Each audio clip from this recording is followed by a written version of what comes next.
তো হ্যালো সিএফসিয়ান, এই ভিডিওতে আমরা রাইবোজোম সম্পর্কে জানব। দেখো, এখানে সোম সোম মানুষের দেহ, আর রাইবোজোম একটা সার্বজনীন অঙ্গাণু। তো সার্বজনীন অঙ্গাণু মানে কি?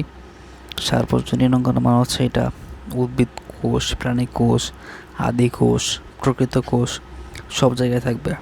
এখন প্রশ্ন করতে পারো যে কেন এটা সব জায়গায় থাকবে?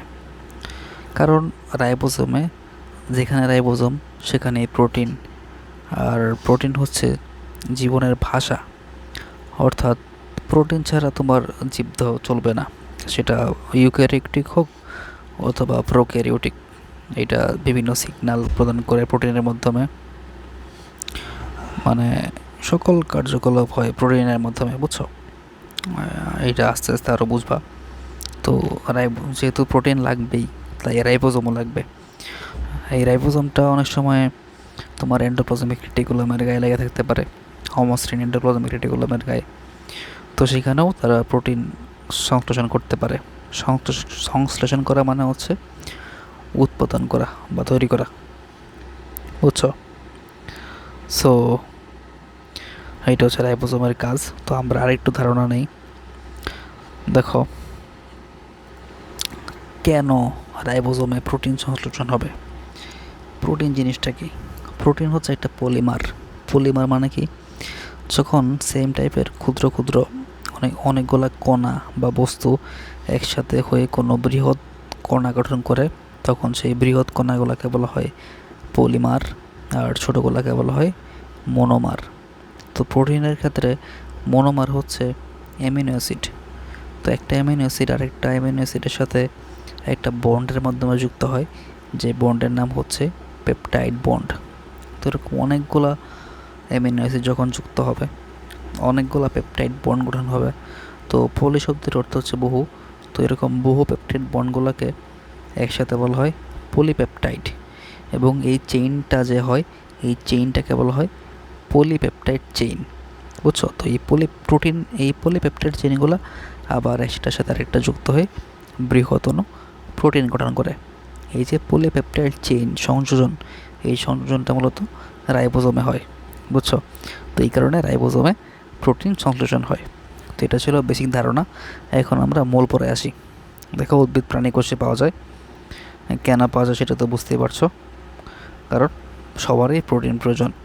এটা ঝিল্লিবিহীন, বুঝছো? এটা ঝিল্লিবিহীন। আমরা কোনগুলা ঝিল্লিবিহীন, কোনগুলা ঝিল্লিযুক্ত, এগুলো কিন্তু আমরা আগের কয়েকটা ক্লাসে আমরা বুঝিয়েছি, ঠিক আছে? প্রধানত প্রোটিন সংযোজন করে, এর কাজে হচ্ছে প্রোটিন। আর প্রোটিনের পলিপেপটাইড চেইন সংযোজন রাইবোজোমে হয়ে থাকে, এটা মাত্রই বোঝালাম। আর এছাড়া রাইবোজোম এই কাজে প্রয়োজনীয় এনজাইম দিয়ে থাকে। যেহেতু এখন প্রশ্ন হতে পারে যে কেন রাইবোজোমেই পলিপেপটাইড চেইন সংযোজন হতে হবে? কারণ পলিপেপটাইড চেইন সংযোজনের জন্য যে মানে এনজাইমটা প্রয়োজন, বা যে এনজাইমগুলো প্রয়োজন, সেগুলো সবগুলো রাইবোজোমে থাকে। এই কারণে রাইবোজোমে মূলত এই পলিপেপটাইড চেইন সংযোজনটা হয়ে থাকে, বুঝছো? আর উৎসেচক বা এনজাইমের কাজ হলো প্রাণ রাসায়নিক বিক্রিয়ার গতি বাড়িয়ে দেওয়া। এটা কমন সেন্স, এটা আমরা আগে পড়েছি, বুঝছো? আর রাইবোজোম, যেখানে তোমার প্রোটিন লাগবে সেখানে রাইবোজোম, বুঝছো? মাইটোকন্ড্রিয়া থাকতে পারে, প্লাস্টিডে থাকতে পারে, আবার এন্ডোপ্লাজমিক রেটিকুলামেও থাকতে পারে। এখন স্পেশালি এখানে কেন মাইটোকন্ড্রিয়া এবং প্লাস্টিডের কথা বলা হয়েছে? কারণ মাইটোকন্ড্রিয়া এবং প্লাস্টিডের নিজস্ব ডিএনএ থাকে। ওই নিজস্ব ডিএনএ নিজস্ব টাইপের প্রোটিন সিনথেসিস করতে পারে, বুঝছো? তো যেহেতু নিজস্ব ডিএনএ থাকে, নিজস্ব প্রোটিন প্রয়োজন, তাই মাইটোকন্ড্রিয়া এবং প্লাস্টিডের নিজস্ব রাইবোজোমও থাকে, বুঝছো? এই কারণে বলা হয়েছে যে মাইটোকন্ড্রিয়া এবং প্লাস্টিডের স্ট্রোমাতেও রাইবোজোম থাকে, বুঝছো? নিজস্ব ডিএনএ, আমি যে কথাটা বললাম সেটাই বলা হয়েছে যে অঙ্গাণুগুলো নিজস্ব ডিএনএ এর সংকেত অনুযায়ী প্রোটিন সংশ্লেষণে অংশ নেয়, বুঝছো? ঠিক যেমন এই যে আমি যে কথাটা প্রথমে বলেছিলাম যে প্রোক্যারিওটিক কোষেও রাইবোজোম লাগে, কারণ রাইবোজোম প্রোটিন তৈরি করে, প্রোটিন জীবনের ভাষা, বুঝছো? তো এই ব্যাকটেরিয়া কোষেও রাইবোজোম প্রোটিন তৈরি করতে পারে। আর জৈব অভিব্যক্তির ধারায় অন্য কোষের অংশ হয়ে ওঠার আগে এই দুটি অঙ্গাণু একসময় স্বাধীনভাবে বসবাস করত, তার সপক্ষেও একটি প্রমাণ। মানে এটা মূলত একটা এন্ডোসিম্বায়ন্ট থিওরি বোঝানো হয়েছে। এই থিওরিটা আমি মাইটোকন্ড্রিয়া ক্লাস নেওয়ার সময় এবং প্লাস্টিড ক্লাস নেওয়ার সময় বলেছি, আবার একটু বলি। বিজ্ঞানীরা ধারণা করেন যে মাইটোকন্ড্রিয়া এবং প্লাস্টিড কোষের অংশ ছিল না।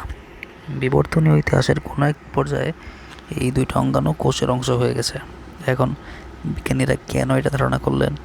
কারণ কোষের নিউক্লিয়াসের নিজস্ব একটা ডিএনএ আছে, বাট তারা গবেষণা করে দেখলেন যে মাইটোকন্ড্রিয়া এবং প্লাস্টিড এই দুইটার আলাদা ডিএনএ আছে, আলাদা ডিএনএ আছে। ওদের আলাদা আলাদা নিজস্ব প্রোটিন সিনথেসিস হয়, বুঝছো? এবং আলাদা আলাদা রাইবোজোমও আছে। তো এই রাইবোজোম, প্রোটিন, তারপর ডিএনএ, এগুলা সায়ানোব্যাকটেরিয়ার সাথে ক্লোজলি কানেক্টেড।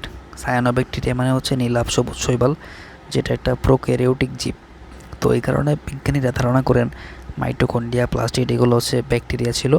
বিবর্তনীয় ইতিহাসের কোনো এক পর্যায়ে এগুলো প্রকৃত কোষে ঢুকে যায় এবং ঢুকে গিয়ে তারা অঙ্গাণু হিসেবে অবস্থান নেয়। এই থিওরিটাই মূলত হচ্ছে এন্ডোসিম্বায়ন্ট থিওরি। আর এখানে যেহেতু বলা হয়েছে যে মাইটোকন্ড্রিয়া এবং প্লাস্টিডে নিজস্ব রাইবোজোম থাকে, তো নিজস্ব রাইবোজোম থাকা মানে কি নিজস্ব ডিএনএ থাকবে, নিজস্ব প্রোটিন সিনথেসিস হবে। তো এই নিজস্ব রাইবোজোম থাকাটা এই এন্ডোসিম্বায়ন্ট থিওরির সপক্ষে একটা প্রমাণ, বুঝছো? তো আশা করি বুঝতে পেরেছো। তো আজকের ক্লাস এই পর্যন্তই। তো তোমাদের যদি এরকম টপিক ওয়াইজ ভিডিও মানে উপকারে আসে তাহলে আমাদের চ্যানেলটা সাবস্ক্রাইব করতে পারো অথবা আমাদের পেজটা ফলো করতে পারো। তো সবাই ভালো থাকবে। আল্লাহ হাফেজ।